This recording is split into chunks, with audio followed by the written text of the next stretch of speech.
ఇగో ఇప్పుడొక వైరల్ ముచ్చట.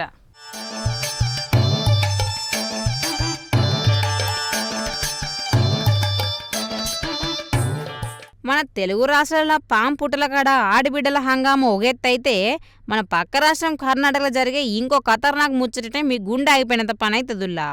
అక్కడ యాదగిరి జిల్లాలో కందుకూరు అనే ఒక ఊరుందట. లోకమంతా ఒకదారైతే గీ ఊరోళ్ళది ఇంకో దారి అన్నట్టు దేశమంతా నాగుల పంచమి నాడు పాములను గోలిస్తే గీ ఊరోళ్ళు మాత్రం ఊరి పక్కనున్న కొండమవ్వ గుట్ట మీదికి పోయి అక్కడున్న కొండమవ్వ తల్లిని ఆమెతో పాటున్న తేళ్ల విగ్రహాలను కొలుస్తుర్రటుల్లా. నమ్మినోడికి దేవుడు నమ్మనోడికి రాయి అన్నట్టు వందలేండ్లకించి గీ వింత ఆచారం గక్క నడుస్తుంది. అసలు నమ్మశక్యంగానే ముచ్చటేందంటే గీ నాగుల పంచమి నాడు గా గుట్ట మీద ఏ రాయి తీసినా కుప్పలు కుప్పలుగా భయంకరమైన తేళ్లే కనిపిస్తాయట.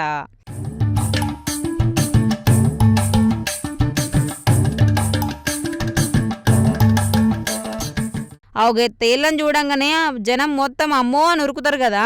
కానీ గీ ఊరి చిన్నపిల్లల కానుంచి ముసలోళ్ళ దాకా నల్లటి ఎర్రటి తేళ్ళని చేతుల్లోకి తీసుకొని నోట్లేసుకుంటా ఒంటి మీద ఎక్కించుకుంటా మస్తు గడుపుతారట ఇయ్యాలంతా. కలిసొచ్చే కాలానికి నడిసొచ్చే కొడుకు ఉడతారన్నట్టు మిగతా రోజులలో గీ తేళ్లు గరిస్తే పానాలు పోయే విషయం ఎక్కుతుందట. కానీ కరెక్ట్గా ఇయ్యాల నాగుల పంచమి నాడు గరిస్తే మాత్రం ఏం కాదట.